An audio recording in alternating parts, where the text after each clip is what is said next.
ಕೊಡಗು ಜಿಲ್ಲೆಯಲ್ಲಿ ಕೊಡವರ ರಣಕಹಳೆ, ಕೊಡವರ ಸಂಸ್ಕೃತಿ ಉಳಿವಿಗೆ ಬೃಹತ್ ಹೋರಾಟ ಆಗ್ತಾ ಇದೆ. ಇವತ್ತು ಮಡಿಕೇರಿ ಪ್ರವೇಶ ಮಾಡಲಿದೆ ಅಂತೆ ಪಾದಯಾತ್ರೆ. ಈ ಪಾದಯಾತ್ರೆಯ ಮೂಲಕ ಅದು ಮುಕ್ತಾಯ ಆಗ್ತಾ ಇದ್ದಂತೆ ಬೃಹತ್ ಸಮಾವೇಶ ಆಗುತ್ತೆ. ಆ ಮೂಲಕ ತಮ್ಮ ಶಕ್ತಿ ಪ್ರದರ್ಶನವನ್ನ ಕೊಡವ ಸಮುದಾಯ ಮಾಡುತ್ತೆ ಅನ್ನೋದ್ರ ಡೀಟೇಲ್ ಸಿಗ್ತಾ ಇದೆ. ಸರಿಸುಮಾರು 20,000ಕ್ಕೂ ಹೆಚ್ಚು ಜನ ಭಾಗಿಯಾಗುವಂತ ನಿರೀಕ್ಷೆ ಇದೆ ಅಂತೆ ಸಮಾವೇಶದಲ್ಲಿ. ಪ್ರಮುಖವಾಗಿ ಒಂದು ದೇಗುಲದ ಉತ್ಸವ. ಆ ಉತ್ಸವಕ್ಕೆ ಕೊಡವ ಸಮುದಾಯ ತಮ್ಮ ಸಮವಸ್ತ್ರವನ್ನ ಧರಿಸಿ ಬರೋದಕ್ಕೆ ಅರೆಭಾಷಿಕ ಸಮುದಾಯ ವಿರೋಧ ವ್ಯಕ್ತಪಡಿಸ್ತು ಅನ್ನೋ ಕಾರಣಕ್ಕೆ ಹೋರಾಟ ಪ್ರಾರಂಭ ಆಗಿದೆ.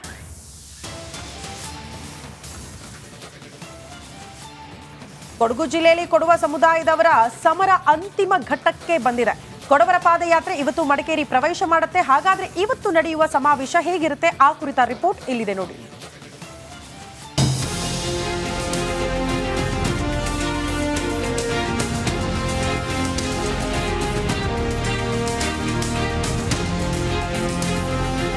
ಸಮರ ಇದು ಕೊಡವ ಸಮುದಾಯದವರು ಸಾರಿರೋ ಸಮರ. ತಮಗಾಗುತ್ತಿರೋ ಅನ್ಯಾಯದ ವಿರುದ್ಧ ಮೊಳಗಿಸಿರೋ ಹೋರಾಟ, ತಮ್ಮ ಅಸ್ತಿತ್ವಕ್ಕಾಗಿ ನಡೆಸ್ತಾ ಇರೋ ಬೃಹತ್ ಪಾದಯಾತ್ರೆಯ ದೃಶ್ಯ.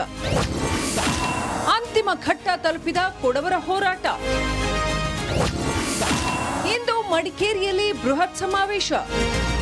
ಕೊಡಗು ಜಿಲ್ಲೆಯಲ್ಲಿ ಇತ್ತೀಚೆಗೆ ವಸ್ತ್ರ ವಿವಾದ ಧಗಧಗಿಸಿತ್ತು. ಕಟ್ಟೆಮಾಡು ಮಹಾಮೃತ್ಯುಂಜಯ ದೇವಾಲಯಕ್ಕೆ ಸಾಂಪ್ರದಾಯಿಕ ಧಿರಿಸಿನಲ್ಲಿ ಬಂದ ಕೊಡವರಿಗೆ ಅಡ್ಡಿಪಡಿಸಲಾಗಿತ್ತು. ಹೀಗಾಗಿ ಕೊಡವರು ತಮ್ಮ ಅಸ್ತಿತ್ವವನ್ನ ಉಳಿಸಿಕೊಳ್ಳೋಕೆ ಶುರು ಮಾಡಿರೋ ಹೋರಾಟ ಇದೀಗ ಅಂತಿಮ ಘಟ್ಟಕ್ಕೆ ತಲುಪಿದೆ. ಫೆಬ್ರವರಿ 2ರಂದು ಜಿಲ್ಲೆಯ ಗಡಿ ಭಾಗ ಕುಟ್ಟದಿಂದ ಆರಂಭಿಸಿದ್ದ ಕೊಡವಾಮೆ ಬಾಳೋ ಪಾದಯಾತ್ರೆ ಇವತ್ತು ಮಡಿಕೇರಿಗೆ ಪ್ರವೇಶಿಸಲಿದೆ.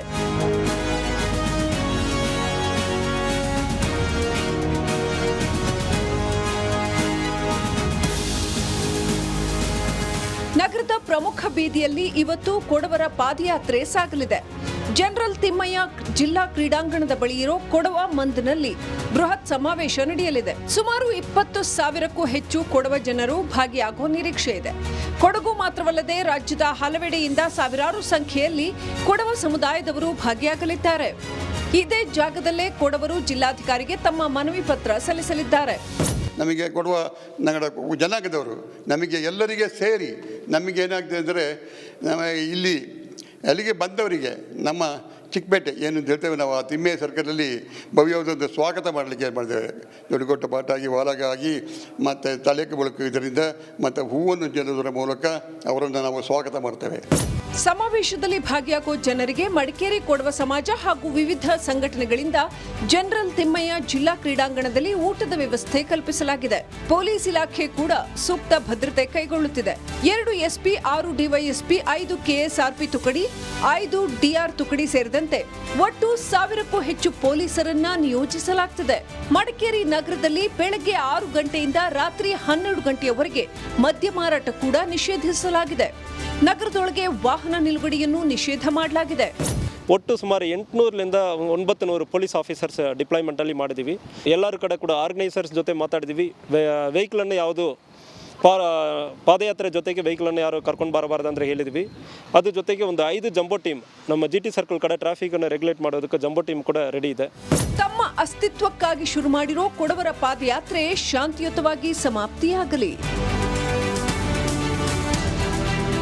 ಕ್ಯಾಮರಾ ಪರ್ಸನ್ ದಿವಾಕರ್ ಜೊತೆ ಅನುಕಾರ್ಯಪ್ಪ, ರಿಪಬ್ಲಿಕ್ ಕನ್ನಡ, ಕೊಡಗು.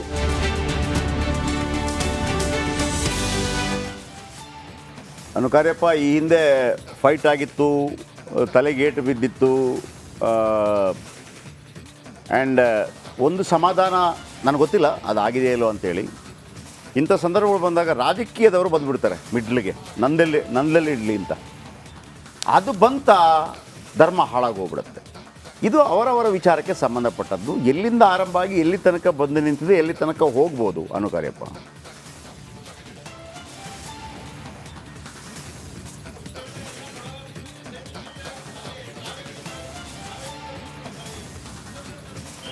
ಜಯಪ್ರಕಾಶ್, ಈ ಕೊಡವಾಮೆ ಬಾಳು ಅಂತ ಹೇಳಿ ಕೊಡವರು ಏನೊಂದು ಪಾದಯಾತ್ರೆ ಮಾಡಿದರು. ಪಾದಯಾತ್ರೆ ಮೂಲಕ ಬೃಹತ್ ಹೋರಾಟ ಇದು.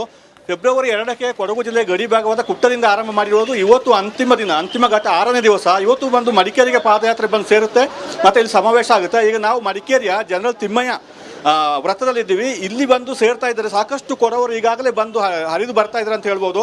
ಅಂದರೆ ಇವರು ಇಲ್ಲಿ ಇರ್ತಾರೆ, ಇಲ್ಲಿಗೆ ಬಂದು ಪಾದಯಾತ್ರೆ ಸೇರ್ತಾರೆ, ನಂತರ ಮುಂದೆ ಮೆರವಣಿಗೆ ಈ ಮಡಿಕೇರಿ ನಗರದಲ್ಲಿ ಸಾಗುತ್ತೆ. ಸಾಕಷ್ಟು ಜನರು ಬರ್ತಾ ಇದ್ದಾರೆ, ಸಾಕಷ್ಟು ಪೊಲೀಸರನ್ನು ಕೂಡ ನಿಯೋಜನೆ ಮಾಡಲಾಗಿದೆ. ಟ್ರಾಫಿಕ್ ಕಂಟ್ರೋಲ್ ಮಾಡಲಿಕ್ಕೆ ಕಷ್ಟ ಆಗ್ತಿದೆ. ಆದ್ದರಿಂದ ಈಗ ಇಲ್ಲಿ ವಾಹನ ಪಾರ್ಕಿಂಗ್ ವ್ಯವಸ್ಥೆಯನ್ನು ಕೂಡ ನಿಷೇಧ ಮಾಡಲಾಗಿದೆ ಇವತ್ತು ಮಡಿಕೇರಿ ನಗರದ ಒಳಗೆ. ಜೊತೆಗೆ ಇವತ್ತು ಮದ್ಯ ಮಾರಾಟವನ್ನು ಕೂಡ ನಿಷೇಧ ಮಾಡಲಾಗಿದೆ. ಇವತ್ತು ಇಲ್ಲಿ ಏನು ಸೇರ್ತಾರೆ, ಇಲ್ಲಿ ಸೇರಿ ಪ್ರಮುಖ ಬೀದಿಗಳಲ್ಲಿ ಮೆರವಣಿಗೆ ಮಾಡಿ ನಂತರ ಜನರಲ್ ತಿಮ್ಮಯ್ಯ ಜಿಲ್ಲಾ ಕ್ರೀಡಾಂಗಣದ ಬಳಿ ಸೇರ್ತಾರೆ. ಅಲ್ಲಿ ಸೇರಿ ನಂತರ ಜಿಲ್ಲಾಧಿಕಾರಿಗಳನ್ನು ಅಲ್ಲಿಗೆ ಕರೆಸಿಕೊಂಡು ಅವರಿಗೆ ಮನವಿ ಕೊಡುವಂಥದ್ದು. ಸುಮಾರು ಅಂದಾಜು 30,000ಕ್ಕೂ ಹೆಚ್ಚು ಕೊಡವರು ಸೇರುವ ನಿರೀಕ್ಷೆ ಇದೆ. ಯಾಕೆಂದರೆ ಈ ಕೊಡಗು ಜಿಲ್ಲೆ ಮಾತ್ರ ಅಲ್ಲ, ಬೇರೆ ಬೇರೆ ಕಡೆಗಳಿಂದ ಮೈಸೂರು, ಬೆಂಗಳೂರು ಸೇರಿದಂತೆ ಬೇರೆ ಬೇರೆ ಕಡೆಗಳಿಂದ ಕೊಡವರು ಬರ್ತಾ ಇದ್ದಾರೆ. ಕೊಡಗು ಜಿಲ್ಲೆಯಲ್ಲಿ ಪ್ರತಿ ಗ್ರಾಮಗಳಿಗೆ ಒಂದೊಂದು ಬಸ್ಗಳ ವ್ಯವಸ್ಥೆ ಮಾಡಲಾಗಿದೆ. ಬಸ್ಗಳಲ್ಲಿ ಬರ್ತಾ ಇದ್ದಾರೆ. ಆದರೆ ಬಸ್ಗಳು ವಾಹನಗಳು ನಿಲ್ಲಿಸಲಿಕ್ಕೆ ಬೇರೆ ಸಿಟಿಯಿಂದ ಹೊರಗಡೆ ವ್ಯವಸ್ಥೆ ಮಾಡಲಾಗಿದೆ. ಪೊಲೀಸರು ಅಂದರೆ 3 SP ಗಳ ನೇತೃತ್ವದಲ್ಲಿ ಎಲ್ಲ ಬಿಗಿ ಭದ್ರತೆಯನ್ನು ಕೂಡ ಕೈಗೊಳ್ಳಲಾಗಿದೆ. ಒಟ್ಟಾರೆ ಅಂದರೆ ಇವತ್ತು ಅಂತಿಮ ಘಟ್ಟ ಅಂತ ಹೇಳ್ಬೋದು. ಈ ಹಿಂದೆ ಈ ಅರೆಭಾಷೆ ಗೌಡ ಜನಾಂಗದವರು ಕೂಡ ಒಂದು ಸಮಾವೇಶ ಮಾಡಿದ್ರು ಅಂದರೆ ಮಡಿಕೇರಿಯಲ್ಲಿ. ಅದಕ್ಕೆ ಪ್ರತಿಯಾಗಿ ಇವರು ಪಾದಯಾತ್ರೆ ಮೂಲಕ ತಮ್ಮ ಬೆಂಬಲವನ್ನು ತೋರಿಸ್ತಾ ಇರುವಂಥದ್ದು. Jayaprakash, okay, thank you very much.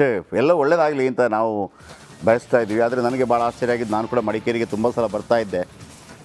ಒಂದು ಇಡೀ ದಿವಸ ಮದ್ಯ ನಿಷೇಧ ಅಂತಂದರೆ ಮಡಿಕೇರಿಯಲ್ಲಿ ಸ್ವಲ್ಪ ಕಷ್ಟ ಅಂತ, ಯಾಕಂದರೆ ಭಾಳ ಚಳಿ ಪ್ಲೇಸ್ ಅದು, ಅಲ್ಲಿ ಇರಲೇಬೇಕಾಗತ್ತೆ. ಅದು ಪಾಸಿಬಿಲಿಟಿ ಇದೆಯಾ ಒಂದು ದಿವಸ ಮದ್ಯ ನಿಷೇಧ ಆಗಿ? ಇಲ್ಲ ಅಂದರೆ ಮನೆಯಲ್ಲಿ ಇರುತ್ತಲ್ವಾ.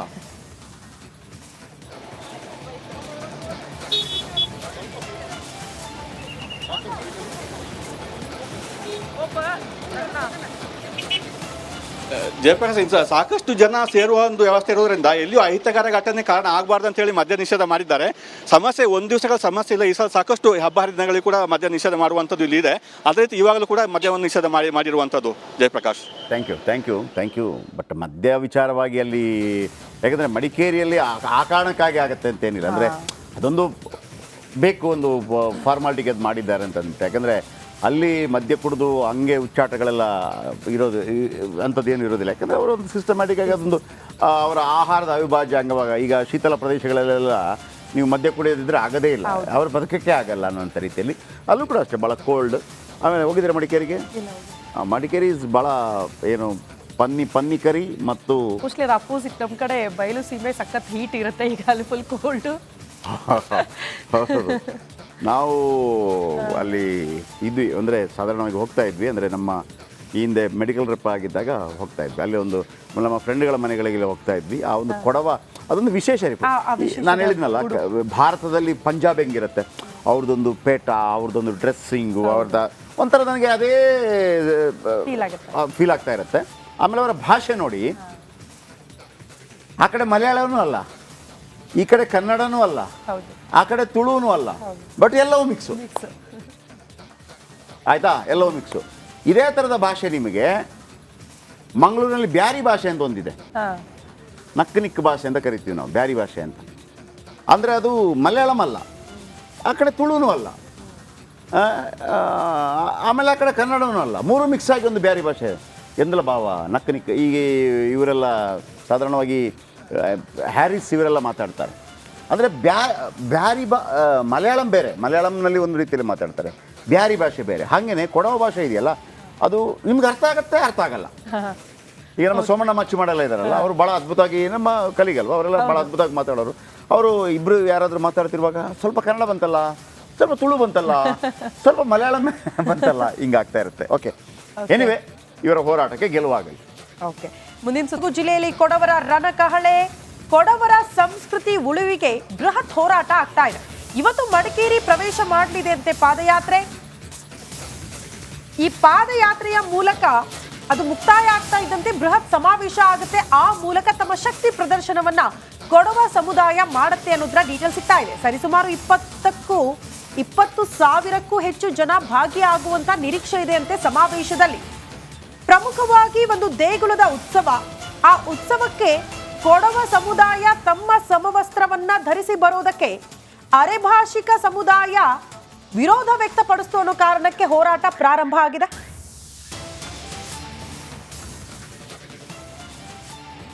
ಕೊಡಗು ಜಿಲ್ಲೆಯಲ್ಲಿ ಕೊಡವ ಸಮುದಾಯದವರ ಸಮರ ಅಂತಿಮ ಘಟ್ಟಕ್ಕೆ ಬಂದಿದೆ. ಕೊಡವರ ಪಾದಯಾತ್ರೆ ಇವತ್ತು ಮಡಿಕೇರಿ ಪ್ರವೇಶ ಮಾಡುತ್ತೆ. ಹಾಗಾದ್ರೆ ಇವತ್ತು ನಡೆಯುವ ಸಮಾವೇಶ ಹೇಗಿರುತ್ತೆ, ಆ ಕುರಿತ ರಿಪೋರ್ಟ್ ಇಲ್ಲಿದೆ ನೋಡಿ.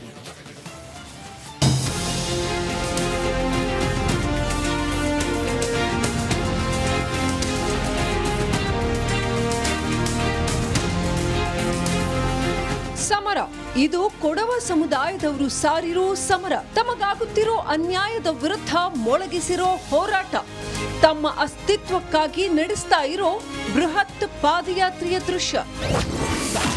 ಅಂತಿಮ ಘಟ್ಟ ತಲುಪಿದ ಕೊಡವರ ಹೋರಾಟ. ಇಂದು ಮಡಿಕೇರಿಯಲ್ಲಿ ಬೃಹತ್ ಸಮಾವೇಶ. ಕೊಡಗು ಜಿಲ್ಲೆಯಲ್ಲಿ ಇತ್ತೀಚೆಗೆ ವಸ್ತ್ರ ವಿವಾದ ಧಗಧಗಿಸಿತ್ತು. ಕಟ್ಟೆಮಾಡು ಮಹಾಮೃತ್ಯುಂಜಯ ದೇವಾಲಯಕ್ಕೆ ಸಾಂಪ್ರದಾಯಿಕ ಧಿರಿಸಿನಲ್ಲಿ ಬಂದ ಕೊಡವರಿಗೆ ಅಡ್ಡಿಪಡಿಸಲಾಗಿತ್ತು. ಹೀಗಾಗಿ ಕೊಡವರು ತಮ್ಮ ಅಸ್ತಿತ್ವವನ್ನ ಉಳಿಸಿಕೊಳ್ಳೋಕೆ ಶುರು ಮಾಡಿರೋ ಹೋರಾಟ ಇದೀಗ ಅಂತಿಮ ಘಟ್ಟಕ್ಕೆ ತಲುಪಿದೆ. ಫೆಬ್ರವರಿ 2ರಂದು ಜಿಲ್ಲೆಯ ಗಡಿ ಭಾಗ ಕುಟ್ಟದಿಂದ ಆರಂಭಿಸಿದ್ದ ಕೊಡವಾಮೆ ಬಾಳೋ ಪಾದಯಾತ್ರೆ ಇವತ್ತು ಮಡಿಕೇರಿಗೆ ಪ್ರವೇಶಿಸಲಿದೆ.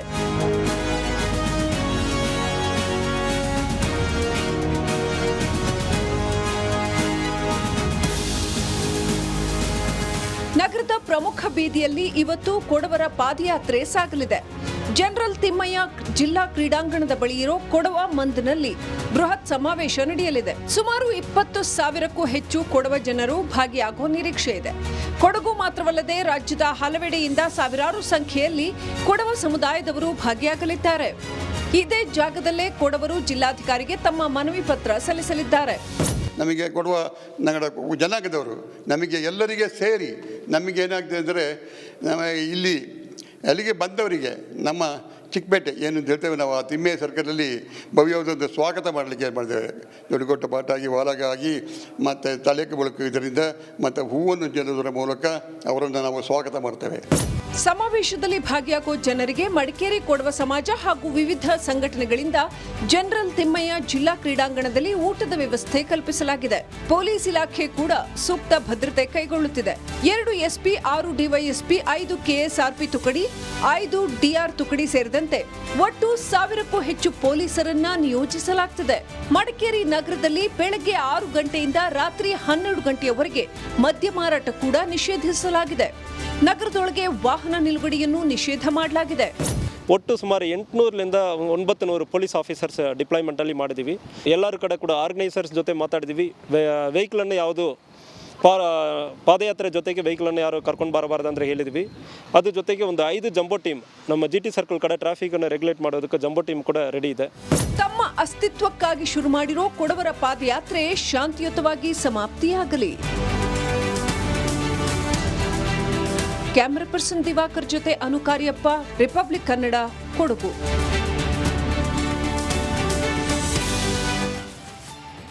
ಅನುಕಾರ್ಯಪ್ಪ, ಈ ಹಿಂದೆ ಫೈಟ್ ಆಗಿತ್ತು, ತಲೆಗೇಟು ಬಿದ್ದಿತ್ತು,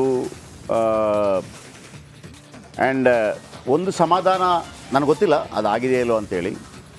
ಇಂಥ ಸಂದರ್ಭಗಳು ಬಂದಾಗ ರಾಜಕೀಯದವರು ಬಂದುಬಿಡ್ತಾರೆ ಮಿಡ್ಲಿಗೆ, ನಂದಲ್ಲಿ ಇಡಲಿ ಅಂತ. ಅದು ಬಂತ ಧರ್ಮ ಹಾಳಾಗೋಗ್ಬಿಡುತ್ತೆ. ಇದು ಅವರವರ ವಿಚಾರಕ್ಕೆ ಸಂಬಂಧಪಟ್ಟದ್ದು. ಎಲ್ಲಿಂದ ಆರಂಭ ಆಗಿ ಎಲ್ಲಿ ತನಕ ಬಂದು ನಿಂತಿದೆ, ಎಲ್ಲಿ ತನಕ ಹೋಗ್ಬೋದು ಅನುಕಾರ್ಯಪ್ಪ?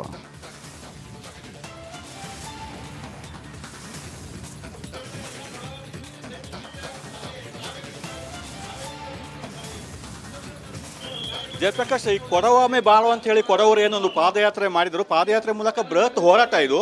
ಫೆಬ್ರವರಿ 2ಕ್ಕೆ ಕೊಡಗು ಜಿಲ್ಲೆ ಗಡಿ ಭಾಗವಾದ ಕುಟ್ಟದಿಂದ ಆರಂಭ ಮಾಡಿರೋದು. ಇವತ್ತು ಅಂತಿಮ ದಿನ, ಅಂತಿಮ ಘಟ್ಟ 6ನೇ ದಿವಸ. ಇವತ್ತು ಬಂದು ಮಡಿಕೇರಿಗೆ ಪಾದಯಾತ್ರೆ ಬಂದು ಸೇರುತ್ತೆ ಮತ್ತು ಇಲ್ಲಿ ಸಮಾವೇಶ ಆಗುತ್ತೆ. ಈಗ ನಾವು ಮಡಿಕೇರಿಯ ಜನರಲ್ ತಿಮ್ಮಯ್ಯ ವ್ರತದಲ್ಲಿದ್ದೀವಿ. ಇಲ್ಲಿ ಬಂದು ಸೇರ್ತಾ ಇದ್ದಾರೆ. ಸಾಕಷ್ಟು ಕೊಡವರು ಈಗಾಗಲೇ ಬಂದು ಹರಿದು ಬರ್ತಾ ಇದ್ದಾರೆ ಅಂತ ಹೇಳ್ಬೋದು. ಅಂದರೆ ಇವರು ಇಲ್ಲಿ ಇರ್ತಾರೆ, ಇಲ್ಲಿಗೆ ಬಂದು ಪಾದಯಾತ್ರೆ ಸೇರ್ತಾರೆ. ನಂತರ ಮುಂದೆ ಮೆರವಣಿಗೆ ಈ ಮಡಿಕೇರಿ ನಗರದಲ್ಲಿ ಸಾಗುತ್ತೆ. ಸಾಕಷ್ಟು ಜನರು ಬರ್ತಾ ಇದ್ದಾರೆ. ಸಾಕಷ್ಟು ಪೊಲೀಸರನ್ನು ಕೂಡ ನಿಯೋಜನೆ ಮಾಡಲಾಗಿದೆ. ಟ್ರಾಫಿಕ್ ಕಂಟ್ರೋಲ್ ಮಾಡಲಿಕ್ಕೆ ಕಷ್ಟ ಆಗ್ತಿದೆ. ಆದ್ದರಿಂದ ಈಗ ಇಲ್ಲಿ ವಾಹನ ಪಾರ್ಕಿಂಗ್ ವ್ಯವಸ್ಥೆಯನ್ನು ಕೂಡ ನಿಷೇಧ ಮಾಡಲಾಗಿದೆ ಇವತ್ತು ಮಡಿಕೇರಿ ನಗರದ ಒಳಗೆ. ಜೊತೆಗೆ ಇವತ್ತು ಮದ್ಯ ಮಾರಾಟವನ್ನು ಕೂಡ ನಿಷೇಧ ಮಾಡಲಾಗಿದೆ. ಇವತ್ತು ಇಲ್ಲಿ ಏನು ಸೇರ್ತಾರೆ, ಇಲ್ಲಿ ಸೇರಿ ಪ್ರಮುಖ ಬೀದಿಗಳಲ್ಲಿ ಮೆರವಣಿಗೆ ಮಾಡಿ ನಂತರ ಜನರಲ್ ತಿಮ್ಮಯ್ಯ ಜಿಲ್ಲಾ ಕ್ರೀಡಾಂಗಣದ ಬಳಿ ಸೇರ್ತಾರೆ. ಅಲ್ಲಿ ಸೇರಿ ನಂತರ ಜಿಲ್ಲಾಧಿಕಾರಿಗಳನ್ನು ಅಲ್ಲಿಗೆ ಕರೆಸಿಕೊಂಡು ಅವರಿಗೆ ಮನವಿ ಕೊಡುವಂಥದ್ದು. ಸುಮಾರು ಅಂದಾಜು 30,000ಕ್ಕೂ ಹೆಚ್ಚು ಕೊಡವರು ಸೇರುವ ನಿರೀಕ್ಷೆ ಇದೆ. ಯಾಕೆಂದರೆ ಈ ಕೊಡಗು ಜಿಲ್ಲೆ ಮಾತ್ರ ಅಲ್ಲ, ಬೇರೆ ಬೇರೆ ಕಡೆಗಳಿಂದ ಮೈಸೂರು, ಬೆಂಗಳೂರು ಸೇರಿದಂತೆ ಬೇರೆ ಬೇರೆ ಕಡೆಗಳಿಂದ ಕೊಡವರು ಬರ್ತಾ ಇದ್ದಾರೆ. ಕೊಡಗು ಜಿಲ್ಲೆಯಲ್ಲಿ ಪ್ರತಿ ಗ್ರಾಮಗಳಿಗೆ ಒಂದೊಂದು ಬಸ್ಗಳ ವ್ಯವಸ್ಥೆ ಮಾಡಲಾಗಿದೆ. ಬಸ್ಗಳಲ್ಲಿ ಬರ್ತಾ ಇದ್ದಾರೆ. ಆದರೆ ವಾಹನಗಳು ನಿಲ್ಲಿಸಲಿಕ್ಕೆ ಬೇರೆ ಸಿಟಿಯಿಂದ ಹೊರಗಡೆ ವ್ಯವಸ್ಥೆ ಮಾಡಲಾಗಿದೆ. ಪೊಲೀಸರಂದ್ರೆ 3 ಎಸ್ಪಿಗಳ ನೇತೃತ್ವದಲ್ಲಿ ಎಲ್ಲ ಬಿಗಿ ಭದ್ರತೆಯನ್ನು ಕೂಡ ಕೈಗೊಳ್ಳಲಾಗಿದೆ. ಒಟ್ಟಾರೆ ಅಂದ್ರೆ ಇವತ್ತು ಅಂತಿಮ ಘಟ್ಟ ಅಂತ ಹೇಳ್ಬೋದು. ಈ ಹಿಂದೆ ಈ ಅರೆಭಾಷೆ ಗೌಡ ಜನಾಂಗದವರು ಕೂಡ ಒಂದು ಸಮಾವೇಶ ಮಾಡಿದ್ರು ಅಂತ ಮಡಿಕೇರಿಯಲ್ಲಿ. ಅದಕ್ಕೆ ಪ್ರತಿಯಾಗಿ ಇವರು ಪಾದಯಾತ್ರೆ ಮೂಲಕ ತಮ್ಮ ಬೆಂಬಲವನ್ನು ತೋರಿಸ್ತಾ ಇರುವಂಥದ್ದು. Jayaprakash. Okay, thank you very much. ಎಲ್ಲ ಒಳ್ಳೇದಾಗಲಿ ಅಂತ ನಾವು ಬಯಸ್ತಾ ಇದ್ವಿ. ಆದರೆ ನನಗೆ ಭಾಳ ಆಶ್ಚರ್ಯ ಆಗಿದ್ದು, ನಾನು ಕೂಡ ಮಡಿಕೇರಿಗೆ ತುಂಬ ಸಲ ಬರ್ತಾ ಇದ್ದೆ.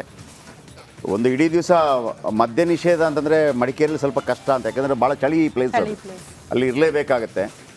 ಅದು ಪಾಸಿಬಿಲಿಟಿ ಇದೆಯಾ ಒಂದು ದಿವಸ ಮದ್ಯ ನಿಷೇಧ ಆಗಿ? ಇಲ್ಲ ಅಂದರೆ ಮನೆಯಲ್ಲಿ ಇರುತ್ತಲ್ವಾ.